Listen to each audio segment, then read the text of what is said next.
There are three things that you can't escape in this life, man. Death, Freddie Kitchens-led offense, ACC refs. Huddle up. You don't want none! You don't want none! What's going on, Tar Heel Nation? It is your favorite North Carolinian, Ross the Tar Heel, and welcome to the reaction video. Just got finished with North Carolina dropping an away game to Wake Forest 28-12 to move them to 4-6 on the year, 2-4 in conference, man. And it makes these last two games against Duke and NC State absolutely pivotal, obviously. It's playoff time in order to reach bowl eligibility, at least the right stinking way. And listen, man, there's a lot to talk about in this daggone football game, man. And before I get to Carolina, I do want to preface everything with this. The final score of this game is not even close to as indicative of, how Carolina played to a certain extent. There are a lot of things that went Wake Forest's way. Bounces of the football, ACC referees making just absolutely abysmal, game-changing, stinking calls that we'll talk about in a second. And, oh yeah, there's death and stuff like that, which doesn't pertain to this game, thank God. But the other two stinking do. The other two do, and we're going to talk about them. And we're going to talk about them in reverse order, man. Talk about the Atlantic Coast Conference referees, man, that absolutely hosed Carolina multiple times today. And they were game-changing calls, man. First of all, the bounces. Wake Forest was able to benefit greatly on just the ball bouncing their way, dude, off of a fumble. Robbie Ashford gets absolutely stinking smashed after picking up the sticks.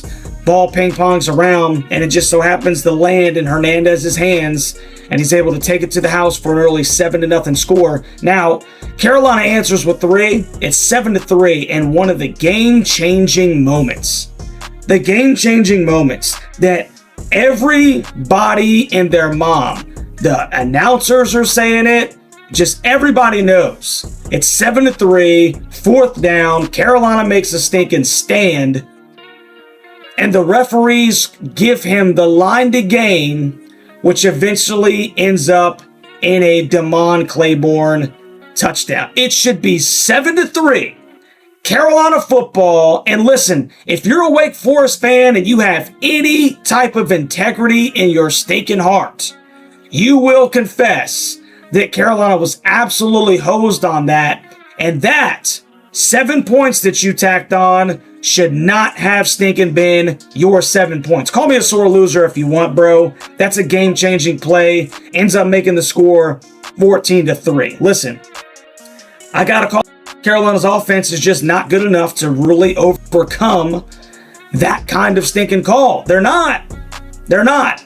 And when the ACC refs make a game-changing call like that, you put your thumbprints on the game like that early in the game, that's a big thing, man. That's a big thing. Fast forward to, can't remember what the daggum score is, and I don't know why in the world we keep throwing the football to McGill, because he obviously is not very efficient at catching the football the 2 times that we looked at him. The first time he tried to catch it with his shoulder pads on a big 3rd down, dropped it, was a catchable football. The second time should have been Carolina ball inside the 5, went through his hands, ended up between his knees, and once again, everybody and their mom and the announcers and everybody in the daggum stadium knew that even though that was one of the most ridiculous catches that you'll ever see, it was in fact a stinking catch. Should have been Carolina ball, 1st and goal, inside the 5, 4 plays to punch it in. And I can't remember at what point of the game that was, but it was a huge stinking moment. They reviewed it for the 2nd time, right? Clear, cut, let's go ahead and play some football.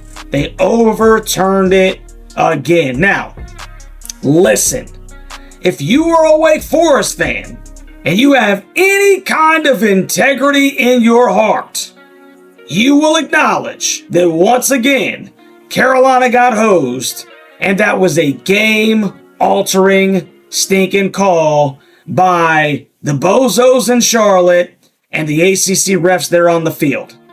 Game changing. That's two plays. Two plays that could have resulted in, let's say, roughly 10 to 14 points. Okay, game changing. So we're talking about Carolina. Let's just say that Carolina, okay, gets those 10 points because we're talking about, let's say they hypothetically punch it in from the 4, which is likely.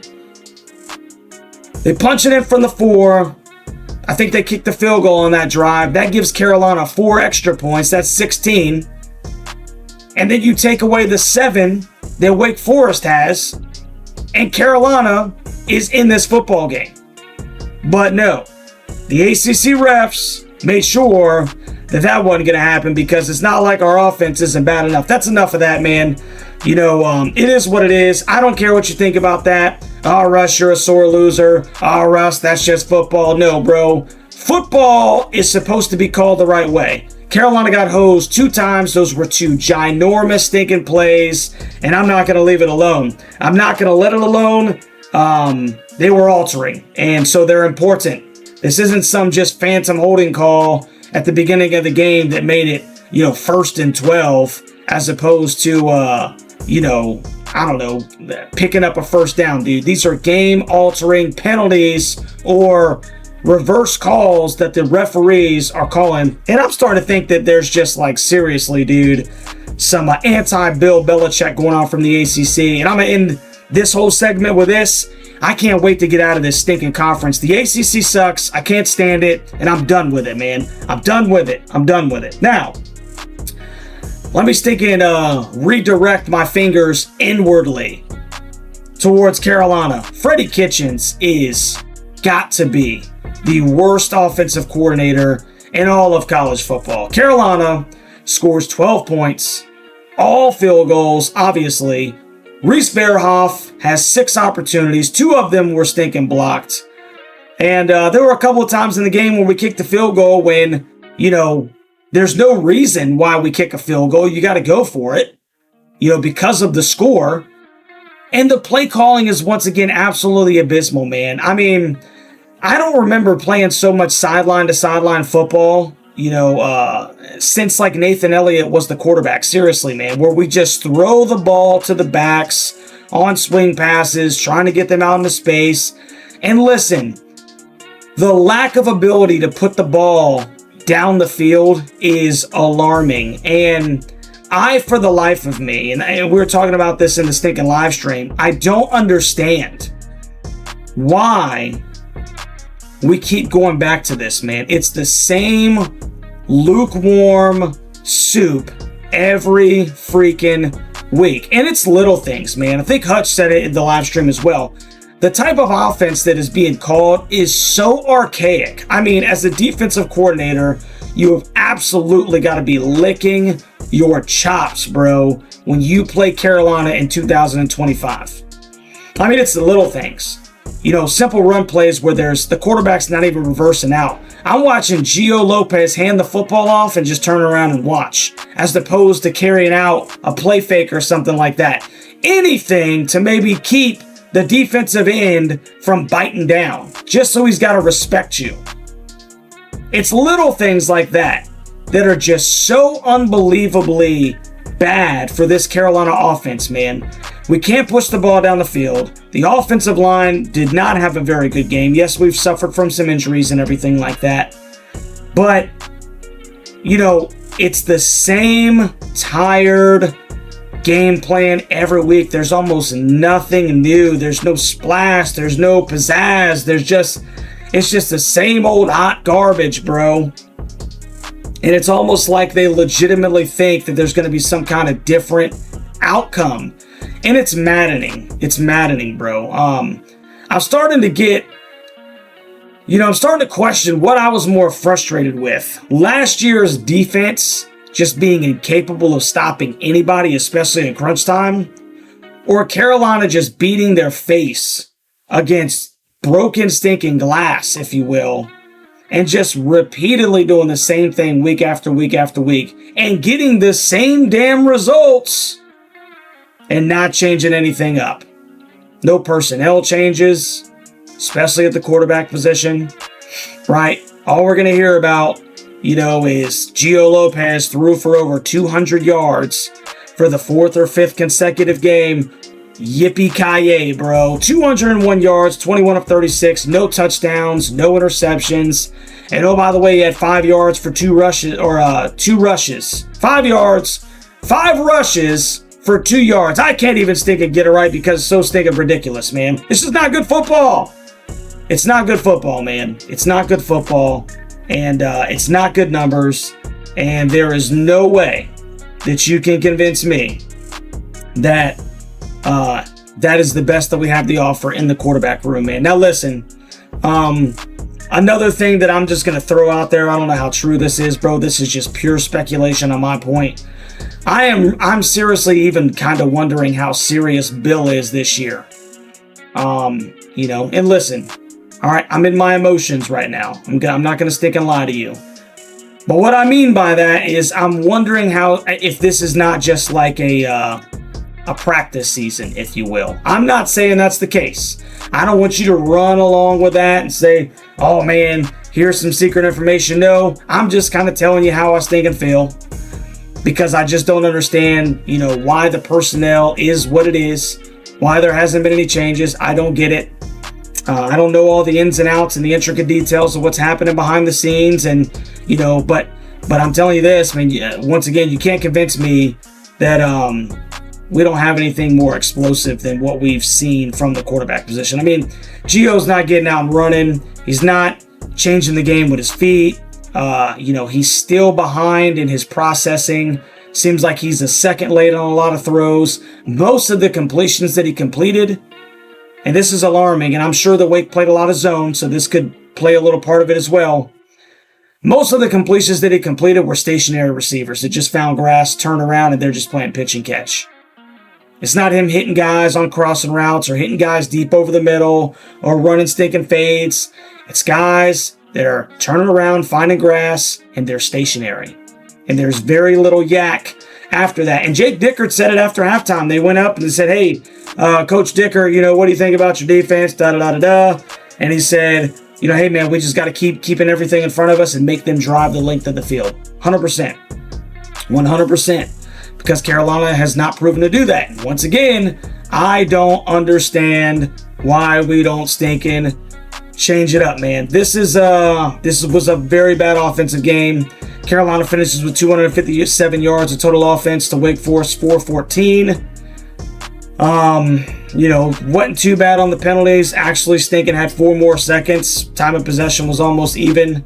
But it's just a lack of explosiveness from Carolina, coupled with just incompetent morons with zebra stripes on, and even more incompetent morons up there in the ACC booth or whatever they got going on in Charlotte, man. Like I said, all you guys in Charlotte, you need to stinking refocus on what your job is actually, okay? You need to be finding the CX7 cable and plugging it into the B port and let the football guys do the football stuff, because, you guys have no idea what the hell you're talking about. And it's week in and week out. It's a sham. It's a sham, okay? It's an absolute sham, and you guys should feel like morons because you are morons. And yeah, I'm in my stinking feelings about the daggone refs. If you don't like it, get the hell over it, dude. I'm sick of zebras putting their thumbprints on the game. Not talking about holding calls or stinking crazy PIs. These are game-altering stinking plays. And I tell you what else I'm sick of. I'm sick of Freddie Kitchens-led offenses with Gio Lopez as the quarterback. It's bad. It's bad, and it makes me wonder how serious we are, moving forward, because I don't know how many people got to say, hey, man, it's not working. It's not stinking working, dude. And I don't know how many times we got to see this product on the field to say, hey, maybe we need to change it up. Or at least they can tell me in the post game why this is what we got. I don't know, man. Frustrated about it. Really frustrated about it. Frustrated with Freddie Kitchens. Frustrated with Gio's decision making. Just lack of doing anything to help us win a football game tonight. And I'm sick of the stinking ACC refs, man. I'm ready to get out of this conference, man. So, anyway, listen, sorry about the doom and gloom. This game really got under my skin. Both Carolina, Wake Forest, and the stinking referees, just all the way around. And, you know, I'm about done with it, man.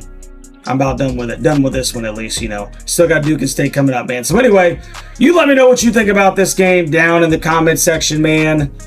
Let me know what you think about Freddie Kitchens. Pour it all out there. We need to hear it. Tar Heel Nation needs to stink and see it. Bill Belichick needs to stink and know that it's out there. Let me know what you think about the Zebras, man. If you're a Wake Forest fan, am I tripping? Am I tripping? Do you have any integrity in your stinking soul, bro? Or, not saying that you guys shouldn't have won the game. We said it was going to be a low-scoring affair. 28-12. I think maybe like 14-12. 17-15, something crazy like that, man. I don't know. I don't stinking know. But anyway, if you haven't already, man, do me a favor, like, share, and subscribe to the daggum channel. No matter what, baby, it's still a great day to be a daggum Tar Heel. Looking forward to chopping it up about this game in here. Go to hell, Duke. Go to hell, State. At least both of them got their, they lost. We'll keep it PC, man. They lost tonight too, man. Love you guys. I'm going to catch you on the next one, baby. Go Heels.